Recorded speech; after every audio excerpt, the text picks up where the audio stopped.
Hello दोस्तों, ज्ञान बिंदु के दरोगा बुक के प्रैक्टिस सेट नंबर 8 देखेंगे पूरा सॉल्यूशन के साथ। तो चलिए बिना देरी किए शुरू करते हैं। क्वेश्चन नंबर 1, कौन सी जल संधि यूरोप को अफ्रीका से अलग करता है? तो इसका सही आंसर होगा ऑप्शन बी, जिब्राल्टर जल संधि। तो चलिए इसका सॉल्यूशन देखते हैं।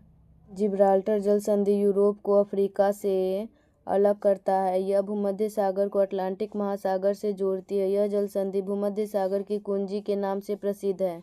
बाब अल मंडेब अफ्रीका के जिबूती को पश्चिम एशिया के यमन से अलग करती है, जबकि लाल सागर को हिंद महासागर से जोड़ती है।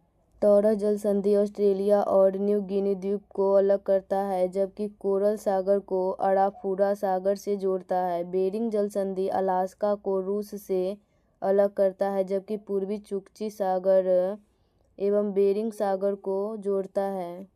क्वेश्चन नंबर 2, यदि भारतीय मानक यामोत्तर पर मध्याह्न 12 बजे है तो 120 डिग्री पूर्वी देशांतर पर स्थानीय समय क्या होगा? तो इसका सही आंसर होगा ऑप्शन बी, 14:30। तो चलिए इसका सॉल्यूशन देखते हैं।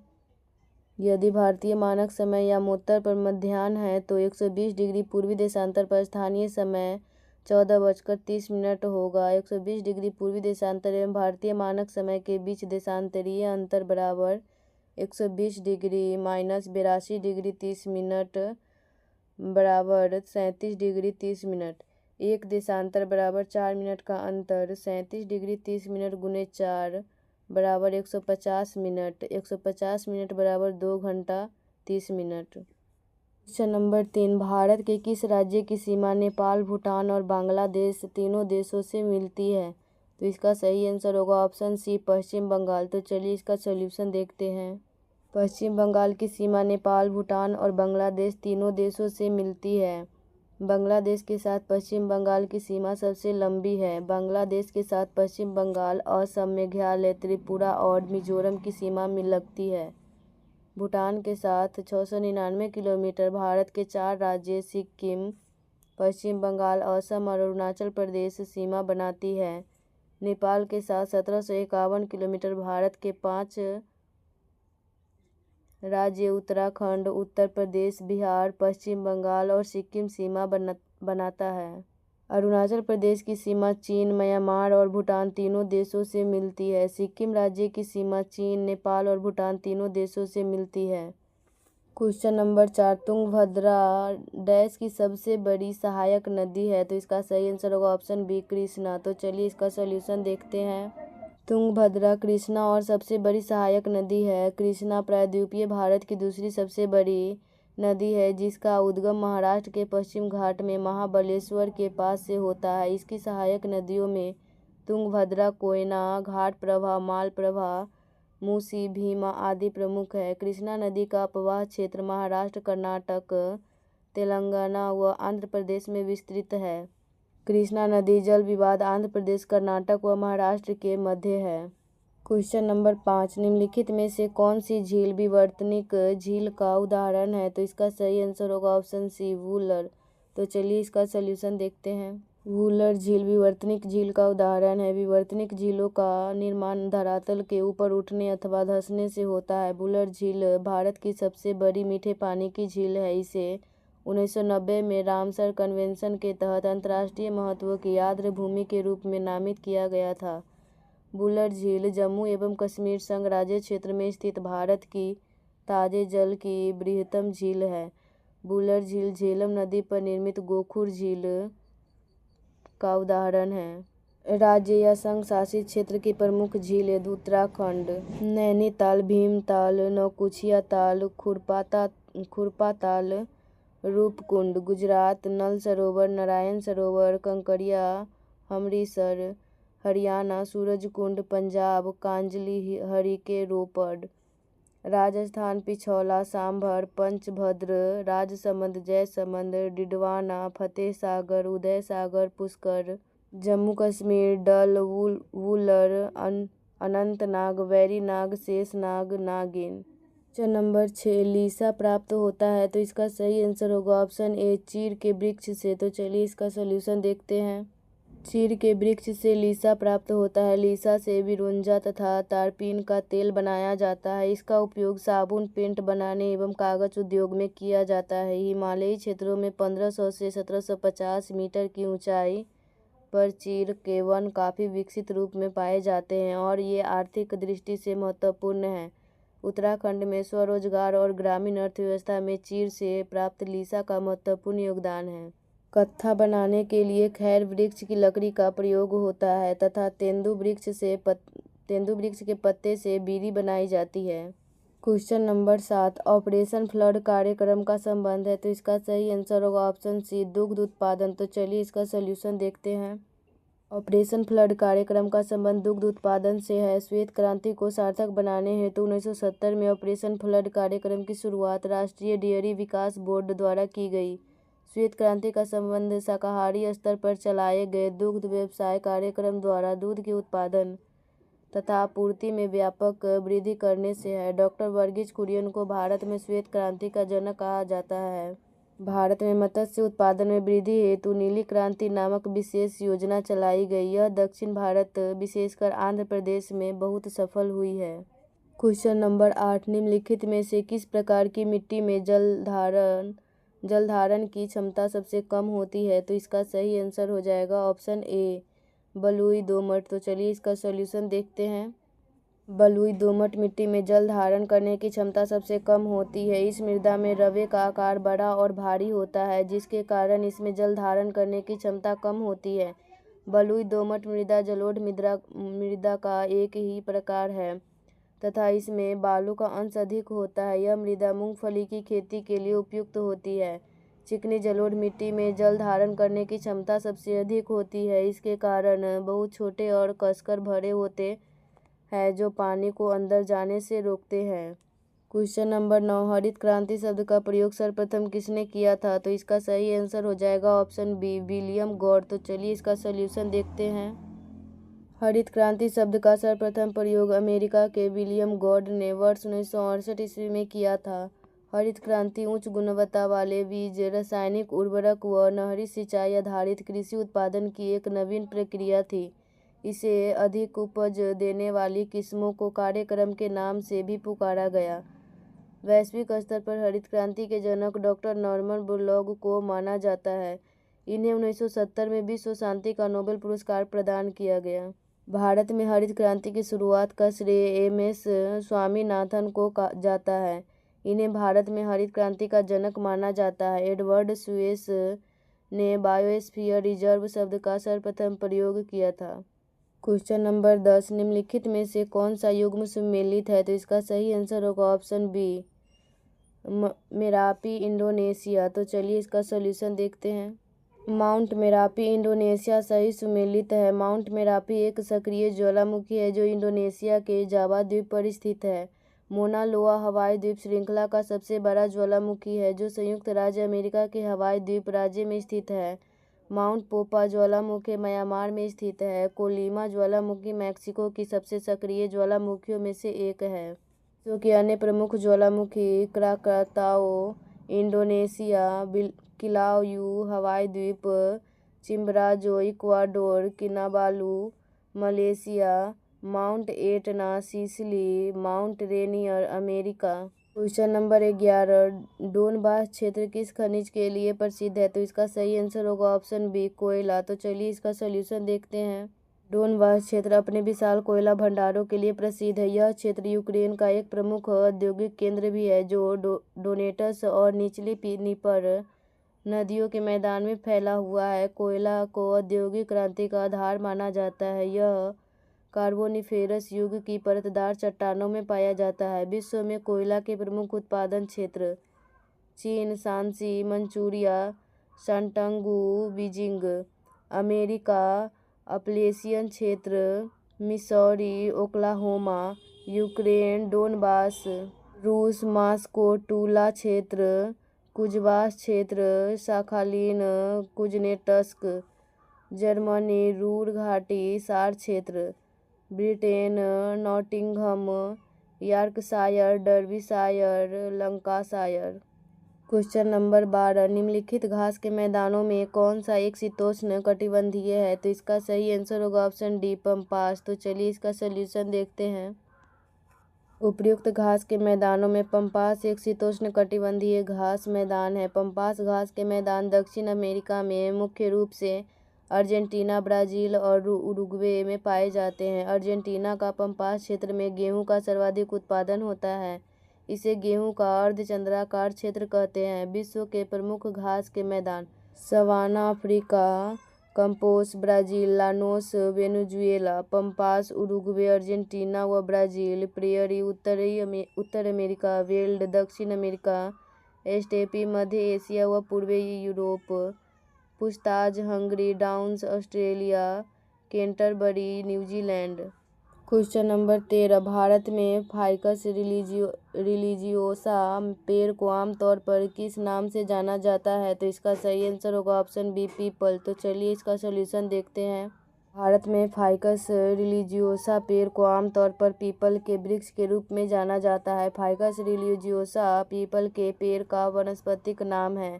कई धर्म और सांस्कृतिक प्रथाओं से संबंधित होने के कारण इसे भारतीय संस्कृति में एक पवित्र अंजीर का पेड़ भी कहा जाता है। क्वेश्चन नंबर 14, प्रोकैरियोटिक कोशिका की कुछ विशेषताएं नीचे दी गई है। गलत विकल्प का चयन करें। तो इसका सही आंसर होगा ऑप्शन ए, झिल्ली आबद्ध कोशिका अंगक उपस्थित है। तो चलिए इसका सॉल्यूशन देखते हैं। प्रोकैरियोटिक कोशिकाओं में झिल्ली आबद्ध कोशिका अंगक उपस्थित नहीं होती है, अतः विकल्प ए गलत है। प्रोकैरियोटिक कोशिकाओं के कुछ गुण निम्नलिखित है। ये आदिम कोशिकाएं हैं। इसमें केंद्रक कला तथा केंद्रिका अनुपस्थित होता है। इनमें झिल्ली युक्त कोशिका अंगक जैसे गोल्जी तंत्र, लाइसोसोम, हरित लवक, माइटोकॉन्ड्रिया आदि नहीं होते हैं। इसमें समसूत्री कोशिका विभाजन नहीं होता है। इनमें राइबोसोम 70 प्रकार के होते हैं। इसमें रिक्तिका अनुपस्थित होती है। इनमें केवल एक गुणसूत्र पाए जाते हैं। नोट: प्रोकैरियोटिक कोशिकाएं आमतौर पर बैक्टीरिया और आर्किया जैसे कोशिकीय जीवों में पाई जाती है। क्वेश्चन नंबर 15, व्हिटेकर द्वारा प्रतिपादित 5 किंगडम क्लासिफिकेशन में निम्न में से कौन सा समूह शामिल नहीं है? तो इसका सही आंसर होगा ऑप्शन सी, प्रोटोजोआ। तो चलिए इसका सोल्यूशन देखते हैं। व्हिटेकर द्वारा प्रतिपादित 5 किंगडम क्लासिफिकेशन में दिए गए विकल्प में प्रोटोजोआ समूह शामिल नहीं है। R.H. व्हिटेकर ने सन 1969 में जीवों के 5 जगत वर्गीकरण का प्रस्ताव रखा था। इसके अनुसार समस्त जीवों को निम्नलिखित 5 जगत में वर्गीकृत किया गया: पहला मोनेरा, दूसरा प्रोटिस्टा, तीसरा पादप, चौथा कवक, पांचवा एनिमेलिया।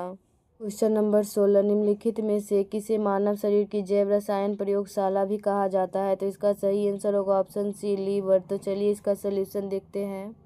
यकृत शरीर में कई महत्वपूर्ण रासायनिक प्रक्रियाओं को नियंत्रित करता है, जिसमें रसायनों को शुद्ध करना, दवाओं का चयापचय करना, पीत रस का स्राव करना और वसा तथा विटामिन का अवशोषण करना शामिल है।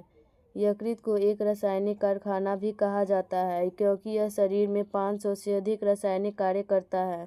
इन विभिन्न और जटिल रासायनिक कार्यों के कारण यकृत को मानव शरीर की जैव रासायनिक प्रयोगशाला के रूप में जाना जाता है। क्वेश्चन नंबर 17, मस्तिष्क का कौन सा हिस्सा सोचने, बुद्धिमानी, याददाश्त और सीखने की क्षमता जैसी क्रियाओं को प्रेरित करता है? तो इसका सही आंसर होगा ऑप्शन डी, सेरेब्रम। तो चलिए इसका सोल्यूशन देखते हैं। सोचने, बुद्धिमानी, याददाश्त और सीखने की क्षमता जैसी क्रियाओं को सेरेब्रम प्रेरित करता है। यह मस्तिष्क का सबसे बड़ा और बाहरी भाग होता है। मस्तिष्क के भाग कार्य: सेरेब्रम प्रमस्तिष्क, विचारों, याददाश्त, भाषा, भावनाओं और स्वैच्छिक गतियों का नियंत्रण। हाइपोथैलेमस शरीर के तापमान, भूख, प्यास, नींद जैसे बुनियादी कार्यों का नियंत्रण। सेरिबेलम अनुमस्तिष्क शरीर की स्थिति और संतुलन बनाए रखने के साथ ऐच्छिक पेशियों की गति का नियंत्रण। थैलेमस संवेदी जानकारी को मस्तिष्क के विभिन्न भागों तक पहुंचाता है। मेडुला ऑब्लांगेटा हृदय स्पंदन या हृदय की धड़कन, रक्तचाप, श्वास गति की दर का नियंत्रण। क्वेश्चन नंबर 18, निम्नलिखित में से कौन सा पौधा कुकुरबिटेसी कुल का नहीं है? तो इसका सही आंसर होगा ऑप्शन सी, लहसुन। तो चलिए इसका सोल्यूशन देखते हैं। लहसुन कुकुरबिटेसी कुल का सदस्य नहीं है, बल्कि यह लिलिएसी कुल का पौधा है। पौधों के विभिन्न कुल एवं उनके नाम। कुल पौधों के नाम: सोलेनेसी आलू, बैगन, टमाटर, मिर्च, क्रूसीफेरी मूली, शलजम, सरसों। कुकुरबिटेसी तरबूज, खीरा, लौकी, करेला। लिलिएसी लहसुन, प्याज। ग्रेमिनेसी चावल, गेहूं, गन्ना, मक्का, ज्वार। रुटेसी नींबू, संतरा, बेल। क्वेश्चन नंबर 19, सूची 1 को सूची 2 से सम्मिलित कीजिए तथा नीचे दिए गए कूटों से सही उत्तर चुनिए। तो इसका सही आंसर हो जाएगा ऑप्शन सी, 4 3 2 1। तो चलिए इसका सोल्यूशन देखते हैं। गैस से ठोस ऊर्ध्वपातन उत्क्रमण, गैस से द्रव संघनन, द्रव से गैस वाष्पीकरण, ठोस से गैस ऊर्ध्वपातन। क्वेश्चन नंबर 20, यदि किसी तत्व का परमाणु क्रमांक 17 और द्रव्यमान संख्या 35 हो तो उसमें न्यूट्रॉनों की संख्या कितनी होगी? तो इसका सही आंसर होगा ऑप्शन बी, 18। तो चलिए इसका सोल्यूशन देखते हैं। यदि किसी तत्व का परमाणु क्रमांक 17 और द्रव्यमान संख्या 35 हो तो उसमें न्यूट्रॉन की संख्या 18 होगी। द्रव्यमान संख्या बराबर प्रोटॉन की संख्या प्लस न्यूट्रॉनों की संख्या। चूँकि परमाणु क्रमांक प्रोटॉन की संख्या के बराबर होता है तो न्यूट्रॉन की संख्या बराबर द्रव्यमान संख्या माइनस परमाणु संख्या। परमाणु क्रमांक किसी तत्व के परमाणु के नाभिक में उपस्थित प्रोटॉनों की संख्या को दर्शाता है। द्रव्यमान संख्या किसी तत्व के परमाणु के नाभिक में मौजूद प्रोटॉन और न्यूट्रॉन की कुल संख्या को दर्शाता है। किसी तत्व में न्यूट्रॉनों की संख्या को ज्ञात करने के लिए द्रव्यमान संख्या से परमाणु क्रमांक को घटाना होता है। क्वेश्चन नंबर 21, निम्नलिखित में से कौन सा कथन धातुओं के रासायनिक गुण से संबंधित नहीं है? तो इसका सही आंसर होगा ऑप्शन डी, धात्विक अभिक्रिया के दौरान इलेक्ट्रॉनों को ग्रहण कर धनायन बनाने की प्रवृत्ति रखती है। तो चलिए इसका सोल्यूशन देखते हैं। उपर्युक्त में से कथन डी, धात्विक अभिक्रिया के दौरान इलेक्ट्रॉनों के ग्रहण कर धनायन बनाने की प्रवृत्ति रखती है, धातुओं के रासायनिक गुण से संबंधित नहीं है, क्योंकि धातुओं की विशेषता यह है कि वे रासायनिक प्रतिक्रियाओं के दौरान इलेक्ट्रॉन का त्याग कर धनात्मक आयन बनाते हैं, न कि उन्हें प्राप्त करते हैं। अधातुएं इलेक्ट्रॉन ग्रहण करने की प्रवृत्ति रखते हैं। विभिन्न धातुएं अपनी प्रतिक्रियाशीलता के आधार पर जल के साथ अभिक्रिया करके धातु हाइड्रोक्साइड या ऑक्साइड और हाइड्रोजन गैस बनाती है। क्रियाशील धातुएं तनु अम्लों के साथ अभिक्रिया करके हाइड्रोजन गैस और लवण बनाती है। अधिकांश धातु ऑक्साइड प्रकृति में क्षारीय होते हैं और ऑक्सीजन के साथ धातुओं की प्रतिक्रिया से बनते हैं। क्वेश्चन नंबर 22, जल गैस या भाप अंगार गैस का उपयोग किन दो पदार्थों के उत्पादन के लिए किया जाता है? तो इसका सही आंसर होगा ऑप्शन बी, हाइड्रोजन और अमोनिया। तो चलिए इसका सोल्यूशन देखते हैं। जल गैस या भाप अंगारा गैस का उपयोग हाइड्रोजन और अमोनिया के उत्पादन के लिए किया जाता है। जल गैस, जिसे भाप अंगारा गैस भी कहते हैं, मुख्य रूप से कार्बन मोनोऑक्साइड और हाइड्रोजन का मिश्रण है। इसका उपयोग विभिन्न औद्योगिक प्रतिक्रियाओं में इन दो हाइड्रोजन और अमोनिया पदार्थों के उत्पादन के लिए किया जाता है। हाइड्रोजन जल गैस में निहित हाइड्रोजन का उपयोग सीधे विभिन्न रासायनिक प्रतिक्रियाओं में किया जाता है या इसे शुद्ध हाइड्रोजन के रूप में अलग किया जा सकता है। अमोनिया का औद्योगिक उत्पादन हैबर-बॉश प्रक्रिया द्वारा किया जाता है, जिसमें नाइट्रोजन गैस और हाइड्रोजन गैस का उपयोग होता है। जल गैस से प्राप्त हाइड्रोजन इस प्रक्रिया के लिए एक महत्वपूर्ण स्रोत है। क्वेश्चन नंबर 23, जल के जीवाणुनाशक की किस विधि में जल का स्वाद नहीं बदलता है? तो इसका सही आंसर होगा ऑप्शन सी, ओजोनीकरण द्वारा। तो चलिए इसका सोल्यूशन देखते हैं। जल के जीवाणुनाशक की ओजोनीकरण विधि में जल का स्वाद नहीं बदलता है। ओजोनीकरण द्वारा ओजोन गैस के संपर्क में लाकर भी जल की जीवाणु नष्ट किए जाते हैं और इससे जल का स्वाद भी नहीं बदलता है। पराबैंगनी किरणों द्वारा इसके अंतर्गत मरकरी आर्क लैंप से प्राप्त पराबैंगनी किरणों को कुछ समय तक जल पर डाला जाता है। इससे जीवाणु व रोगाणु तो नष्ट हो जाते हैं, परंतु जल का स्वाद भी बदल जाता है। क्लोरीनीकरण द्वारा क्लोरीन की थोड़ी मात्रा मिलाने से जल में उपस्थित जीवाणु तो नष्ट हो जाते हैं, इसमें भी जल का स्वाद खराब हो जाता है, जिसे ठीक करने हेतु उसमें अल्प मात्रा में अमोनिया मिलाया जाता है। पोटेशियम परमैंगनेट द्वारा कुओं, जलाशय आदि के जल को पोटेशियम परमैंगनेट का चूर्ण डालकर जीवाणु रहित बनाया जाता है। क्वेश्चन नंबर 24, टोकोफेरॉल किस विटामिन की रासायनिक नाम है? तो इसका सही आंसर होगा ऑप्शन सी, विटामिन ई। तो चलिए इसका सॉल्यूशन देखते हैं।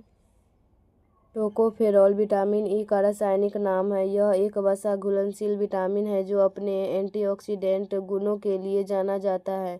विटामिन ई का स्रोत अंकुरित गेहूं या अनाज, तेल, हरी पत्तेदार सब्जियां, वनस्पति वसा इत्यादि है। विटामिन ई की कमी से हीनता जनित रोग, प्रजनन विफलता, पेशियों में विकार, एनीमिया जैसे रोग होते हैं। विटामिन ए का रासायनिक नाम रेटिनॉल है। विटामिन डी का रासायनिक नाम कैल्सीफेरॉल है। विटामिन के का रासायनिक नाम फाइलोक्विनोन है। क्वेश्चन नंबर 25, जब कोई प्रकाश किरण वायु से कांच की सिल्ली में प्रवेश करती है तो इसकी सही आंसर होगा ऑप्शन सी, आवृत्ति नहीं बदलती है। तो चलिए इसका सॉल्यूशन देखते हैं। जब कोई प्रकाश किरण कांच की सिल्ली में प्रवेश करती है तो इसकी आवृत्ति नहीं बदलती है। जब प्रकाश एक माध्यम से दूसरे माध्यम में जाता है तो प्रकाश की चाल तथा तरंग दैर्घ्य बदल जाती है, परंतु इसकी आवृत्ति नहीं बदलती है। प्रकाश की दिशा में एक सीधी रेखा का फैलाव प्रकाश की किरण कहलाती है। प्रकाश की किरणों का परावर्तन, अपवर्तन और फैलाव आदि रेखीय गठबंधन के रूप में होता है। निर्वात में प्रकाश के वेग की गणना सबसे पहले 1676 ईस्वी में रोमर ने की थी। हवा में प्रकाश की चाल दाब, ताप एवं घनत्व स्वतंत्र होती है। विभिन्न माध्यमों में प्रकाश की चाल, वायु और निर्वात 3 × 10⁸, कांच 2 × 10⁸, तारपीन तेल 2.04 × 10⁸, जल 2.25 × 10⁸, rock salt 1.96 × 10⁸, nylon 1.96 × 10⁸। Question number 26, पृथ्वी के लिए पलायन वेग का मान होता है। तो इसका सही आंसर होगा ऑप्शन ए, 11.2 किलोमीटर प्रति सेकेंड। तो चलिए इसका सॉल्यूशन देखते हैं। पृथ्वी के लिए पलायन वेग का मान 11.2 किलोमीटर प्रति सेकेंड होता है। पलायन वेग, जब किसी वस्तु को पृथ्वी की सतह से ऊपर की ओर फेंका जाता है तो गुरुत्व के कारण वेग घटता जाता है और अंततः अधिकतम ऊंचाई पर इसका वेग शून्य हो जाता है। इसके बाद वस्तु गुरुत्व के अधीन नीचे गिरने लगती है। यदि वस्तु का प्रारंभिक वेग बढ़ाया जाए तो महत्तम ऊंचाई का मान भी बढ़ जाता है। इस क्रम में वस्तु को दी गई गतिज ऊर्जा 1/2 mv² गुरुत्व बल के विरुद्ध कार्य करने में व्यक्त होती है। यदि वस्तु को एक ऐसे वेग से फेंका जाए कि वह पृथ्वी के गुरुत्वाकर्षण क्षेत्र के बाहर अर्थात अनंत चली जाए तो वह पुनः पृथ्वी की ओर नहीं लौटेगी। इस न्यूनतम वेग को पलायन वेग कहते हैं। यदि किसी उपग्रह का कक्षीय वेग √2 गुना बढ़ा दिया जाए तो वह उपग्रह अपनी कक्षा को छोड़कर पलायन कर जाएगा। पलायन वेग वस्तु के द्रव्यमान और प्रक्षेपण कोण पर निर्भर नहीं करता है। क्वेश्चन नंबर 27, पृथ्वी की सतह से ऊपर जाने पर वायुमंडलीय दाब होता है। तो इसका सही आंसर होगा ऑप्शन बी, कम होता है। तो चलिए इसका सॉल्यूशन देखते हैं। पृथ्वी की सतह से ऊपर जाने पर वायुमंडलीय दाब कम होता है, क्योंकि पृथ्वी की सतह से ऊपर जाने पर वायुमंडलीय दबाव कम होते जाता है। वायुमंडलीय दाब, सामान्यतः वायुमंडलीय दाब वह दाब होता है जो पारे के 76 सेंटीमीटर लंबे कॉलम के द्वारा 0 डिग्री सेल्सियस पर 45 डिग्री सेल्सियस अक्षांश पर समुद्र तल पर लगाया जाता है। यह एक वर्ग सेंटीमीटर अनुप्रस्थ काट वाले पारे के 76 सेंटीमीटर लंबे कॉलम के भार के बराबर होता है। वायुमंडलीय दाब का ऐसा ही मात्रक बार होता है। पृथ्वी की सतह से ऊपर जाने पर वायुमंडलीय दाब कम होता जाता है, जिसके कारण होती है पहाड़ों पर खाना बनाने में कठिनाई, वायुयान में बैठे यात्री के फाउंटेन पेन से स्याही रिस जाती है। वायुमंडलीय दाब 10⁵ न्यूटन प्रति मीटर स्क्वायर अर्थात 1 बार के बराबर होता है। वायुमंडलीय दाब को बैरोमीटर से मापा जाता है। बैरोमीटर की सहायता से मौसम संबंधी पूर्वानुमान भी लगाया जा सकता है। वायुमंडलीय दाब पृथ्वी की सतह पर अधिकतम होता है। क्वेश्चन नंबर 28, निम्नलिखित कथनों पर विचार कीजिए। यदि लिफ्ट के नीचे उतरते समय लिफ्ट का त्वरण गुरुत्वीय त्वरण से अधिक हो तो लिफ्ट में स्थित पिंड उसकी फर्श से उठकर उसकी छत से जा लगेगा। जब लिफ्ट एक समान वेग से ऊपर या नीचे गति करती है तो लिफ्ट में स्थित पिंड के भार में कोई परिवर्तन नहीं प्रतीत होता है। उपर्युक्त में से कौन सा कथन सत्य है? तो इसका आंसर हो जाएगा ऑप्शन सी 1 और 2 दोनों। तो चलिए इसका सॉल्यूशन देखते हैं। जब लिफ्ट ऊपर की ओर जाती है तो लिफ्ट में स्थित पिंड का भार बढ़ा हुआ प्रतीत होता है। जब लिफ्ट नीचे की ओर जाती है तो लिफ्ट में स्थित पिंड का भार घटा हुआ प्रतीत होता है। यह नीचे उतरते समय लिफ्ट की डोरी टूट जाए तो वह मुक्त पिंड की भांति नीचे गिरती है। ऐसी स्थिति में लिफ्ट में स्थित पिंड का भार शून्य होता है। यह भारहीनता की स्थिति है। जब लिफ्ट नीचे उतरती है तो उसमें बैठे व्यक्ति का वजन कम हो जाता है क्योंकि लिफ्ट और व्यक्ति दोनों एक ही दिशा में एक ही त्वरण से नीचे की ओर बढ़ते हैं। इस वजन से व्यक्ति और लिफ्ट के बीच कोई क्रिया और प्रतिक्रिया बल नहीं होता है। द्रवचालित लिफ्ट पास्कल के नियम पर काम करती है। यदि लिफ्ट के नीचे उतरते समय लिफ्ट का त्वरण गुरुत्वीय त्वरण से अधिक हो तो लिफ्ट में स्थित पिंड उसकी फर्श से उठकर उसकी छत से जा लगेगा। गैलीलियो गैलीली ने सबसे पहले यह बताया कि निर्वात में सभी वस्तुएं समान त्वरण के साथ गिरती है और एक ही समय में जमीन पर पहुंचती है। Hydraulic lift, hydraulic press, hydraulic brake आदि पास्कल के नियम पर आधारित यंत्र है। क्वेश्चन नंबर 29, जब श्रोता किसी स्रोत से दूर जा रहा है तो सुने गए स्वर की आवृत्ति वास्तविक आवृत्ति से होती है। तो इसका सही आंसर होगा ऑप्शन बी कम। तो चलिए इसका सॉल्यूशन देखते हैं। जब श्रोता किसी स्रोत से दूर जा रहा है तो सुने गए स्वर की आवृत्ति वास्तविक आवृत्ति से कम होती है। जब किसी ध्वनि स्रोत एवं श्रोता के बीच आपेक्षिक गति होती है तो श्रोता की ध्वनि की आवृत्ति उसकी वास्तविक आवृत्ति से अलग सुनाई पड़ती है। इसे ही डॉपलर प्रभाव कहते हैं। दैनिक जीवन में डॉपलर प्रभाव के उदाहरण स्रोत की गति के कारण प्लेटफॉर्म पर खड़े प्रेक्षक को दूर से सीटी देता हुआ इंजन जब प्लेटफॉर्म या प्रेक्षक की ओर आता है तो सीटी की ध्वनि तीक्ष्ण सुनाई पड़ती है जो सीटी की आवृत्ति में आभासी वृद्धि प्रदर्शित करता है। परंतु इंजन जैसे ही प्लेटफॉर्म को पार करके प्रेक्षक से दूर जाने लगता है तो सीटी की ध्वनि का मोटा सुनाई पड़ना आवृत्ति में आभासी ह्रास की घटना प्रदर्शित करता है। प्रेक्षक की गति के कारण यदि प्रेक्षक किसी गतिशील वाहन में बैठकर किसी ध्वनि स्रोत की ओर जाता है तो ध्वनि तीक्ष्ण सुनाई पड़ती है अर्थात आवृत्ति में आभासी वृद्धि होती है तथा प्रेक्षक के स्रोत से दूर जाते समय ध्वनि मोटी हो जाती है अर्थात आवृत्ति में आभासी ह्रास होता है। स्पष्टतः स्रोत एवं प्रेक्षक के बीच दूरी घटने के क्रम में आवृत्ति बढ़ जाती है तथा दूरी बढ़ने के क्रम में आवृत्ति घट जाती है। क्वेश्चन नंबर 30, निम्न तापमान प्राप्त करने के लिए जूल थॉमसन प्रक्रम अत्यधिक उपयोगी तथा मितव्ययी है। यह प्रक्रम किस श्रेणी में आता है? तो इसका सही आंसर होगा ऑप्शन सी रुद्धोष्म प्रक्रम। तो चलिए इसका सॉल्यूशन देखते हैं। निम्न तापमान प्राप्त करने के लिए जूल थॉमसन प्रक्रम अत्यधिक उपयोगी तथा मितव्ययी है। यह रुद्धोष्म प्रक्रम श्रेणी में आता है। ऊष्मागतिक निकाय, जब निकाय जिसकी अवस्था को दाब, आयतन तथा ताप के पदों में व्यक्त किया जा सके ऊष्मागतिक निकाय कहलाता है।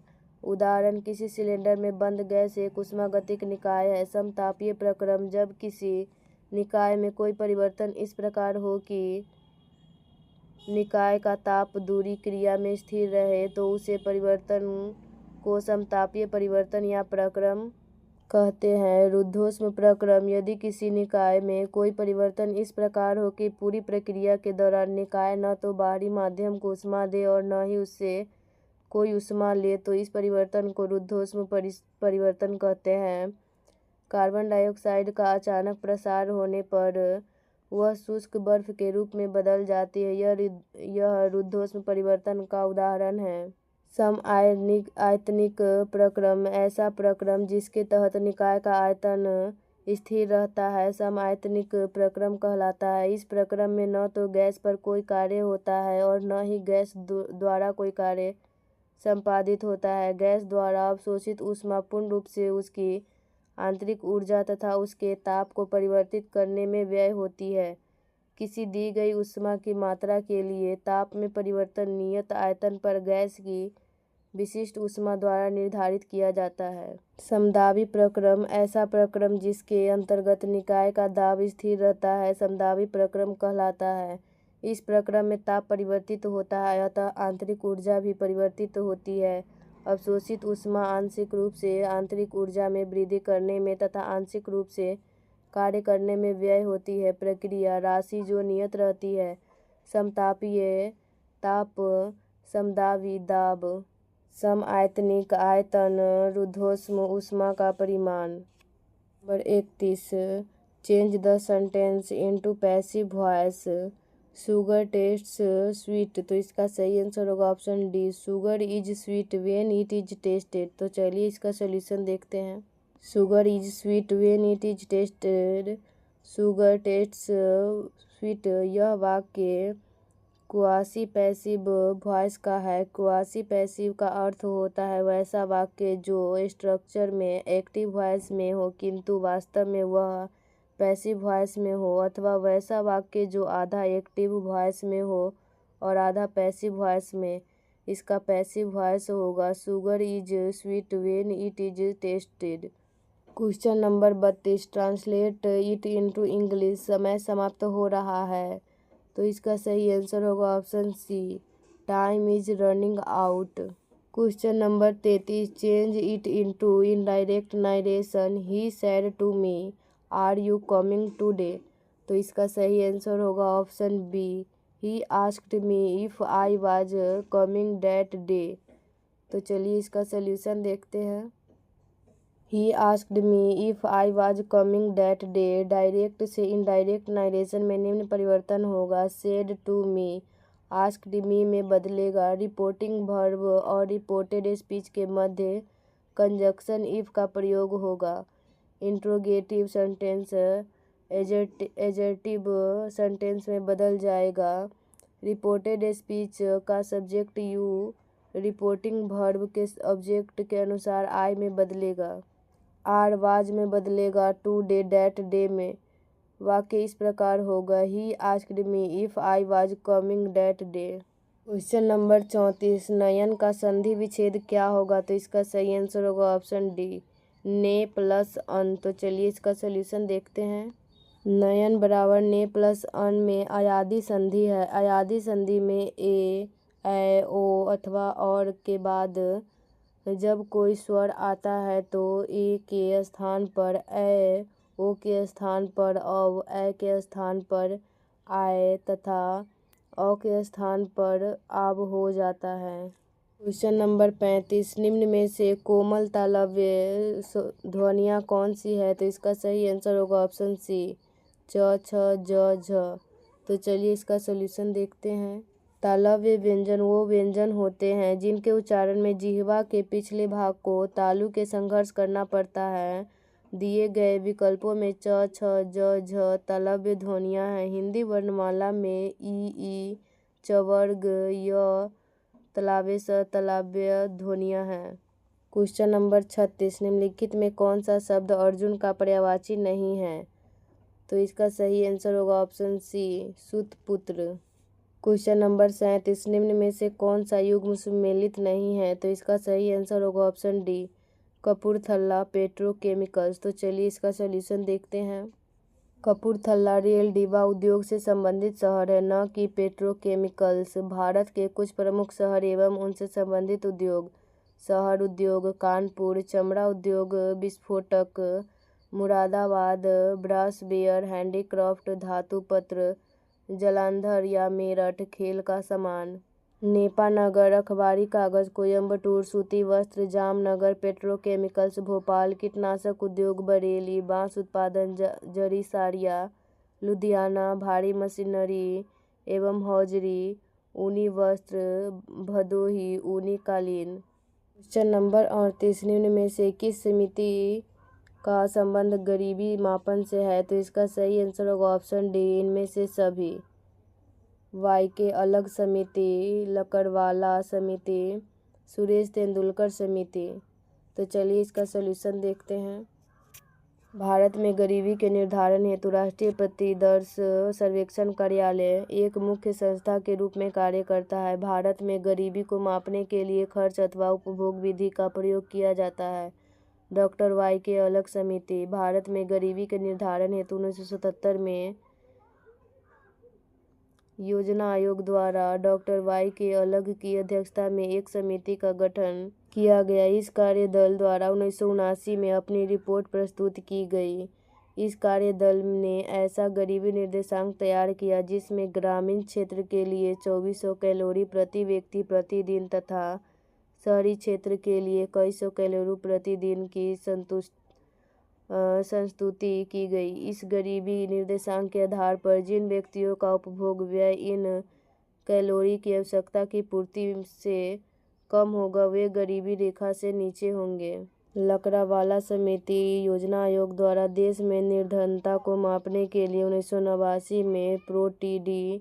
लकड़वाला की अध्यक्षता में एक विशेषज्ञ दल का गठन किया गया। 1993 में प्रस्तुत की गई अपनी रिपोर्ट में इस विशेषज्ञ दल ने प्रत्येक राज्य में ग्रामीण एवं शहरी निर्धनता के लिए अलग अलग मूल्य सूचकांक की बात की। इस कार्य दल द्वारा 18 राज्यों के ग्रामीण एवं शहरी क्षेत्रों के लिए अलग अलग गरीबी रेखा निर्धारित की गई। ग्रामीण क्षेत्र में निर्धनता रेखा के लिए कृषि श्रमिकों के उपभोक्ता मूल्य सूचकांक को लिया गया तथा शहरी क्षेत्रों के लिए औद्योगिक श्रमिकों के उपभोक्ता मूल्य सूचकांक को आधार बनाया गया। सुरेश तेंदुलकर समिति वर्ष 2005 में योजना आयोग ने सुरेश तेंदुलकर की अध्यक्षता में एक विशेषज्ञ कार्य दल का गठन किया। 2009 में प्रस्तुत की गई अपनी रिपोर्ट में सुरेश तेंदुलकर समिति ने गरीबी के परंपरागत रूप को छोड़कर गरीबी के बहुआयामी रूप को स्वीकार किया। सुरेश तेंदुलकर समिति ने प्रति व्यक्ति प्रतिदिन खर्च ग्रामीण क्षेत्रों में 27 रुपया तथा शहरी क्षेत्रों में 33 रुपया को अपनाया।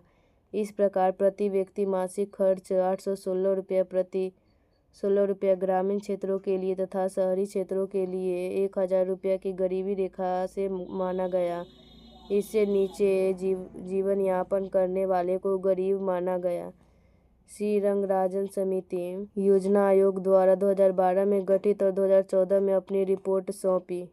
श्री रंगराजन समिति के आधार पर अखिल भारतीय स्तर पर ग्रामीण क्षेत्रों के लिए 972 रुपया तथा शहरी क्षेत्रों के लिए 1407 रुपया प्रति व्यक्ति मासिक उपभोग व्यय को गरीबी रेखा के रूप में परिभाषित किया गया। क्वेश्चन नंबर 39, सिक्योरिटी पेपर मिल निम्न में से किस स्थान पर स्थित है? तो इसका सही आंसर हो जाएगा ऑप्शन ए, होशंगाबाद। तो चलिए इसका सलूशन देखते हैं।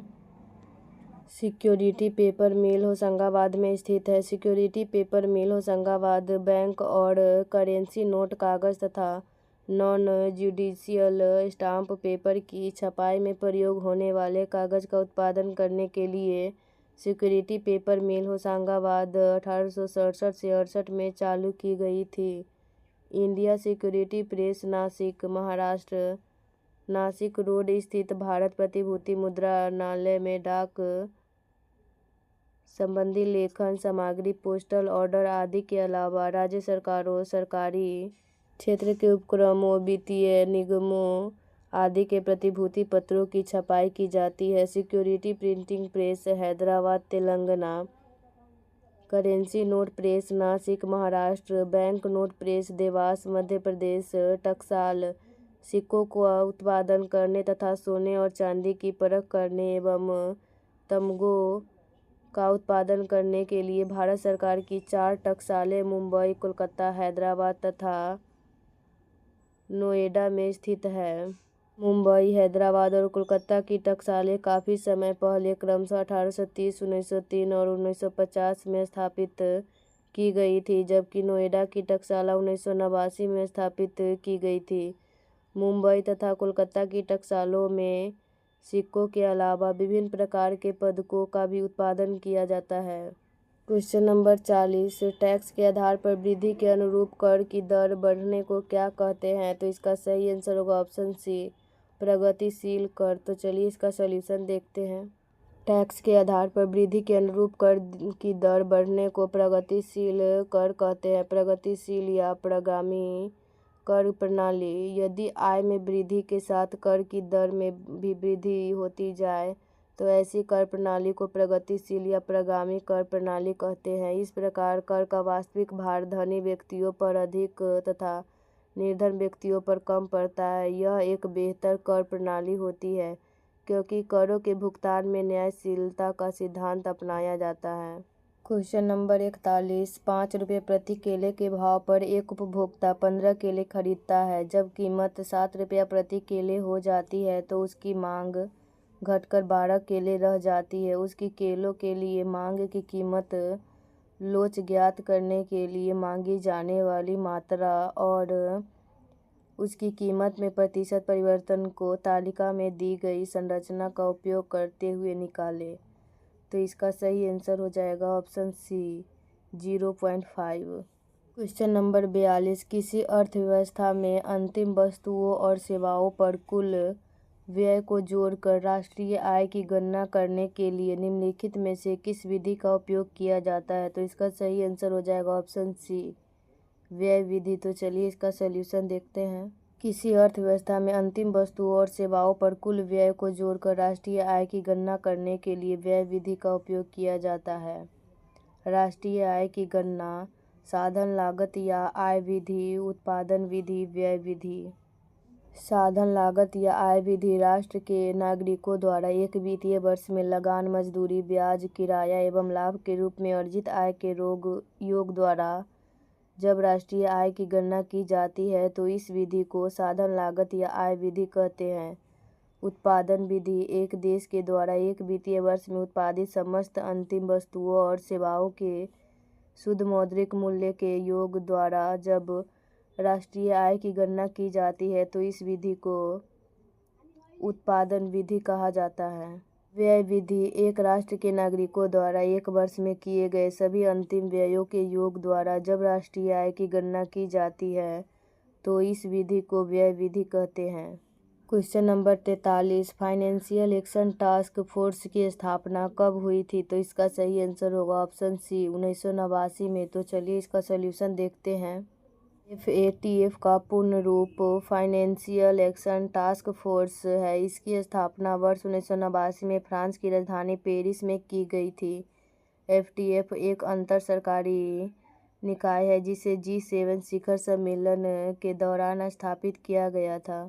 FATF वैश्विक मनी लॉन्ड्रिंग और आतंकी वित्तपोषण का पर नज़र रखने वाली एक संस्था है। वर्तमान में FATF के कुल 40 सदस्य हैं जिनमें 2 क्षेत्रीय संगठन शामिल है। इन सदस्यों में से 24 फरवरी 2023 को FATF ने रूस की सदस्यता को निलंबित कर दिया।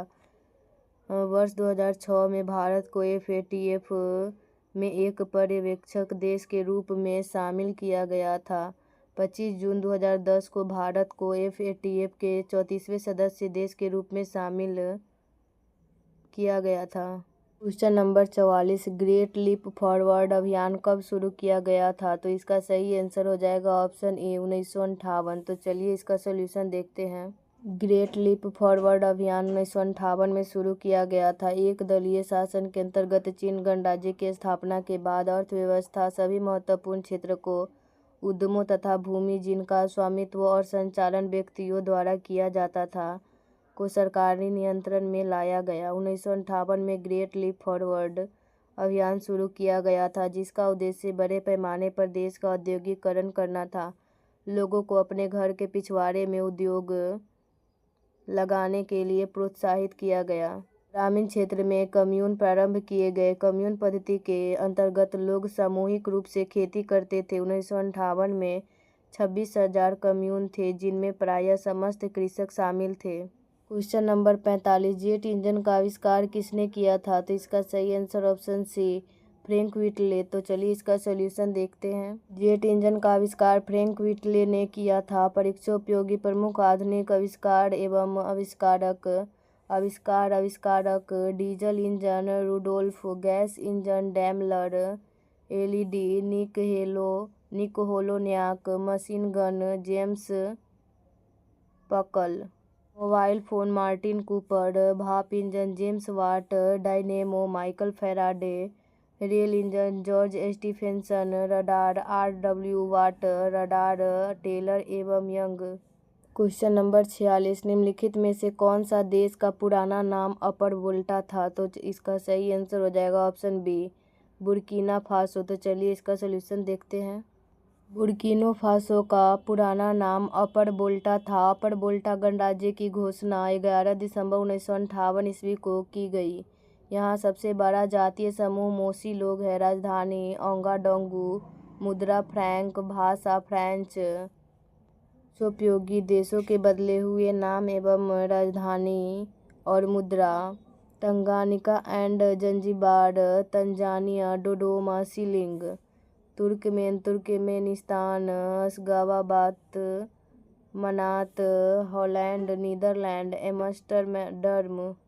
Amsterdam, guilder, Formosa, Taiwan, Taipei, dollar. मकनालैंड, Botswana, Gaborone, pula, Ceylon, Sri Lanka, Jayewardenepura, Kotte, रुपया, Dahomey, Benin, Porto Novo, franc, Nippon, Japan, Tokyo, yen, Malagasy, Madagascar, Antananarivo, franc, Siam, Thailand, Bangkok, baht. Question number 47, खरगोश का वैज्ञानिक नाम क्या है? तो इसका सही आंसर होगा ऑप्शन बी, ओरिक्टोलैगस क्यूनिकुलस। तो चलिए इसका सॉल्यूशन देखते हैं। परीक्षोपयोगी प्रमुख जीव जंतु का वैज्ञानिक नाम: मेढक, राना टिग्रिस टिग्रिना, गाय, बॉस इंडिकस, बकरी, कैप्टा हिप्पस, मनुष्य, होमो सैपियंस, छिपकली, लसर्टिलिया, कुत्ता, कैनिस फैमिलियर्स, भेड़, ओतीज, अराइज, भैंस, बुबालस बुबालिस, चूहा, रैटस, भालू, उर्सुस मैटिटमस, कार्नोवेरा। क्वेश्चन नंबर 48, निम्नलिखित में से कौन सा क्षेत्र वज्जी महाजनपद के अंतर्गत नहीं आता था? तो इसका सही आंसर होगा ऑप्शन डी, मुंगेर। तो चलिए इसका सॉल्यूशन देखते हैं। मुंगेर वज्जी महाजनपद के अंतर्गत नहीं आता था। 6ठी शताब्दी ईसा पूर्व में भारत में 16 महाजनपदों का उदय हुआ। इसकी जानकारी हमें बौद्ध ग्रंथ अंगुत्तर निकाय तथा जैन ग्रंथ भगवती सूत्र से मिलती है। 16 महाजनपदों में से 3 महाजनपद बिहार में स्थित था, जो इस प्रकार है: महाजनपद राजधानी क्षेत्र वज्जी, वैशाली, मुजफ्फरपुर, दरभंगा तथा सीतामढ़ी, अंग, चंपा, भागलपुर, मुंगेर, मगध, राजगीर, पटना, गया जी। क्वेश्चन नंबर 49, निम्नलिखित में से कौन सा समूह मुंगेर प्रमंडल के अंतर्गत आता है? तो इसका सही answer option C, Khagaria, Lakhisarai और शेखपुरा। तो चलिए इसका सॉल्यूशन देखते हैं। खगड़िया, लखीसराय और शेखपुरा मुंगेर प्रमंडल के अंतर्गत आता है। राज्य में प्रशासन की सुविधा के लिए प्रशासनिक व्यवस्था को 5 इकाइयों में विभाजित किया गया है। पहला प्रमंडल, दूसरा जिला, तीसरा अनुमंडल, चौथा प्रखंड एवं 5वां ग्राम पंचायत। बिहार में प्रमंडलों की संख्या 9 है: कोसी, दरभंगा, तिरहुत, सारण, भागलपुर, मगध, पटना, पूर्णिया तथा मुंगेर। कोसी प्रमंडल बिहार राज्य के उत्तरी पूर्वी भाग में कोसी प्रमंडल है। मधेपुरा, सहरसा और सुपौल इस प्रमंडल के प्रमुख जिले हैं। इस प्रमंडल का मुख्यालय सहरसा में है। दरभंगा प्रमंडल कोसी प्रमंडल के पश्चिम में और तिरहुत प्रमंडल के पूर्व में दरभंगा प्रमंडल स्थित है। इसके अंतर्गत दरभंगा, मधुबनी और समस्तीपुर 3 जिले आते हैं। इस प्रमंडल का मुख्यालय दरभंगा में है। तिरहुत प्रमंडल सारण प्रमंडल के पूर्व में और दरभंगा प्रमंडल के पश्चिम में तिरहुत प्रमंडल स्थित है। इस प्रमंडल में मुजफ्फरपुर, वैशाली, सीतामढ़ी, शिवहर, पूर्वी चंपारण तथा पश्चिम चंपारण जिले शामिल है। इस प्रमंडल का मुख्यालय मुजफ्फरपुर में है। सारण प्रमंडल बिहार के उत्तर पश्चिम व तिरहुत प्रमंडल के दक्षिण पश्चिम में सारण प्रमंडल स्थित है। इसके अंतर्गत सारण, सिवान और गोपालगंज आदि जिले में शामिल है। इसका मुख्यालय छपरा में है। भागलपुर प्रमंडल के अंतर्गत भागलपुर और बांका जिले सम्मिलित है। इसका मुख्यालय भागलपुर में है। मगध प्रमंडल, इस प्रमंडल में गया, नवादा, औरंगाबाद, जहानाबाद, अरवल जिले शामिल हैं। इसका मुख्यालय गया जी में है। पटना प्रमंडल, इस प्रमंडल के अंतर्गत पटना, नालंदा, रोहतास, भोजपुर, कैमूर और बक्सर जिले सम्मिलित है। इसका मुख्यालय पटना में है। पूर्णिया प्रमंडल, इसके अंतर्गत पूर्णिया, अररिया, किशनगंज और कटिहार जिले शामिल है। इसका मुख्यालय पूर्णिया में है। मुंगेर प्रमंडल, इसके अंतर्गत मुंगेर, लखीसराय, शेखपुरा, जमुई, खगड़िया और बेगूसराय जिले सम्मिलित है। इसका मुख्यालय मुंगेर है। बिहार में 38 जिला है। 38वां नवनिर्मित जिला अरवल है। बिहार में अनुमंडलों की संख्या 101 है। बिहार में प्रखंडों की संख्या 534 है। बिहार में 19 नगर निगम, 89 नगर परिषद तथा 155 नगर पंचायत है। क्वेश्चन नंबर 50, राज्यसभा के सदस्य बनने की न्यूनतम आयु सीमा है, तो इसका सही आंसर होगा ऑप्शन बी 30 वर्ष। तो चलिए इसका सॉल्यूशन देखते हैं। राज्यसभा के सदस्य बनने की न्यूनतम आयु 30 वर्ष है। भारत की संसद राष्ट्रपति, राज्यसभा और लोकसभा से मिलकर बनती है। राज्यसभा संसद का उच्च सदन और जो अस्थायी सदन है। राज्यसभा के सदस्यों की कुल संख्या 250 से अधिक नहीं हो सकती है। वर्तमान समय में राज्यसभा सदस्यों की कुल संख्या 245 है, जिसमें 12 सदस्य राष्ट्रपति द्वारा मनोनीत किए जाते हैं। शेष 233 सदस्य संघ की इकाइयों का प्रतिनिधित्व करते हैं। इसके सदस्यों का कार्यकाल 6 वर्ष का होता है। इसके 1/3 सदस्य प्रति 2 वर्ष बाद सेवानिवृत्त हो जाते हैं तथा उतने ही नए सदस्य का निर्वाचन होता है। भारत का उपराष्ट्रपति राज्यसभा का पदेन सभापति होता है। क्वेश्चन नंबर 51, किसका मिलान गलत है, तो इसका सही answer option B Maharashtra, 16 Rajya Sabha seat. तो चलिए इसका सॉल्यूशन देखते हैं। महाराष्ट्र राज्य में 19 राज्यसभा सीट तथा 48 लोकसभा सीट है। राज्यसभा की संरचना का वर्णन अनुच्छेद 80 में किया गया है। वर्तमान समय में यह संख्या 245 है। इनमें 12 सदस्य राष्ट्रपति द्वारा मनोनीत किए जाते हैं। राज्यसभा की सदस्यता के लिए न्यूनतम आयु 30 वर्ष है। राज्यसभा एक अस्थायी सदन है जो कभी भंग नहीं होती है। इसके 1/3 सदस्य प्रति 2 वर्ष बाद सेवानिवृत्त हो जाते हैं। नंबर 52, किस संविधान संशोधन के द्वारा दिल्ली को राष्ट्रीय राजधानी क्षेत्र बनाया गया, तो इसका सही आंसर ऑप्शन बी 69वां संविधान संशोधन 1991। तो चलिए इसका सॉल्यूशन देखते हैं। 69वां संविधान संशोधन 1991 द्वारा दिल्ली को राष्ट्रीय राजधानी क्षेत्र बनाया गया। संसद द्वारा 69वें संविधान संशोधन अधिनियम 1991 के माध्यम से संविधान के अनुच्छेद 239 क तथा 239 ख शामिल करके इनमें दिल्ली से संबंधित नए प्रावधान किए गए हैं। इसके तहत दिल्ली को राष्ट्रीय राजधानी क्षेत्र बनाया गया तथा दिल्ली संघ राज्य क्षेत्र के लिए विधानसभा और मंत्रिपरिषद का उपबंध किया गया। दिल्ली सरकार के मामले में मंत्रिपरिषद के सदस्यों की संख्या सदन की कुल सदस्य संख्या के 10% है। 61वां संविधान संशोधन 1989, इसके द्वारा मतदान के लिए आयु सीमा 21 वर्ष से घटाकर 18 वर्ष किया गया।